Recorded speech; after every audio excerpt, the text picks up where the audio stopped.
श्री स्वामी समर्थ. श्री स्वामी समर्थ चरित्र सारामृत अध्याय 5. श्री गणेशाय नमः.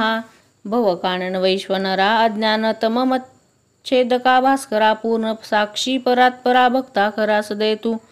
गंगा जळ जैसे निर्मळ तैसे तुझे मन कोमल तुझसी स्तविता प्रेमळ सत्वर ते पावसी.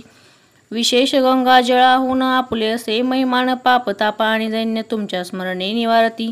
स्वामी चरित्र कराया श्रवण श्रोते बैसले सावधान प्रसंगाहुनी प्रसंग पूर्ण रसभरित पुढे पुढे.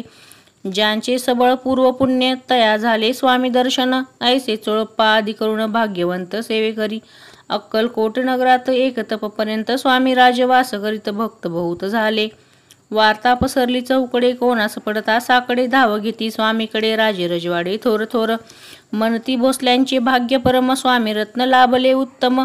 नृपती ही भक्त निस्सीम स्वामी चरणी चित्त त्याचे.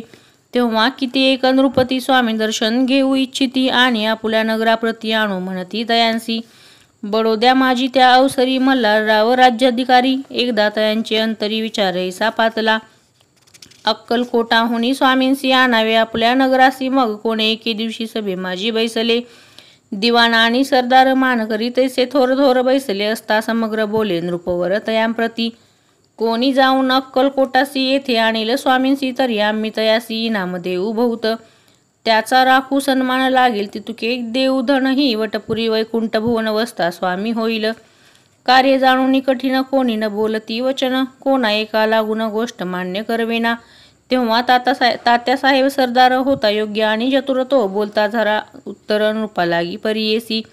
आपुली जरी इच्छा ऐसी स्वामी ते आणावे वटपुरीसी तरी मी आणीन तयांसी निश्चय मानसी असो द्या. ऐसे कोणी उत्तर संतोषला तो नृपवर तैसी सभा ही समग्र आनंदित झाली. संजीवनी विद्या साधया करिता शुक्राजवळी कच जाता देवे सन्मानिला होता बहुत आनंदे करोनी.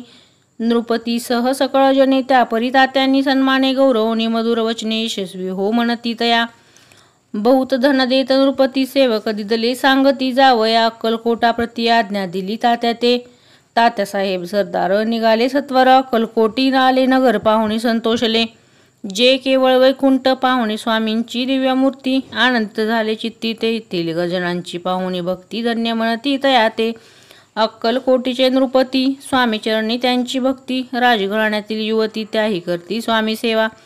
आणि सर्व नागरिक तेही झाले स्वामी सेवक त्यातच वरिष्ठ चोळप्पा अधिक सेवेकरी निस्सीम. ऐसे पाहुणे तात्यांसी विचार पडला मानसी या नगरातून स्वामींसी कैसे नेऊ आपण. अक्कलकोटीचे सकल जन स्वामी भक्त झाले पूर्ण स्वामींचेही मन रमून गेले असे त्या ठाया. प्रयत्नांती परमेश्वर प्रयत्न होय कार्य सत्वर लढवून युक्ती थोर कार्य आपण साधावे. ऐसा मनी विचार करोनी कार्य आरंभिले तात्यांनी संतुष्ट राहावे. सेवकजनी ऐसे सदा करिताती करोनी नाना पक्वाने करीती ब्राह्मण भोजने दिदली बहुसाल दाने याचक धनी तृप्त केले.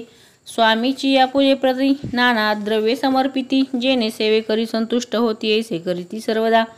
प्रसन्न व्हावे भक्तवत्सले कार्य साधावे आपुले म्हणून नाना उपाय केले द्रव्य खर्चिले तात्यांनी. ऐशी याने काही न झाले केले तुतके व्यर्थ गेले तात्या मणी खिन्न झाले विचार पडला तयांसी.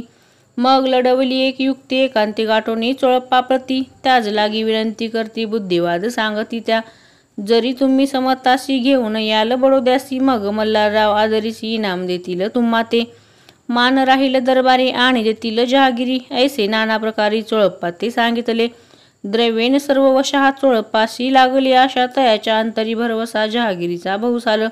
मग कोणे एके दिवशी करीत असता स्वामी सेवेसी येती राजतया समयासी आनंद वृत्ती बैसली. चोळप्पाने कर जोडून विनंती केली मधुर वचनी कृपाळू होऊन समर्थांनी बडोद्याप्रती चलावे. तेने माझे कल्याण मिळेल मला बहुत धन आपुलाही योग्य सन्मान तेथे जाता होईल. ऐसे कोणी या वचन समर्थांनी हास्य करून उत्तर चोळप्पा लागून काय दिले सत्वर. राव मल्हार नृपती त्यांच्या अंतरी नाही भक्ती मग आम्ही बडोद्याप्रती काय म्हणून चालावे. पुढील अध्यायी कथा सुंदर पावन होय श्रोता वक्ता. श्री स्वामी राजवदविता निमित्त विष्णुदास असे इति श्री स्वामी चरित्र सारामृत नाना प्राकृत कथा संमत.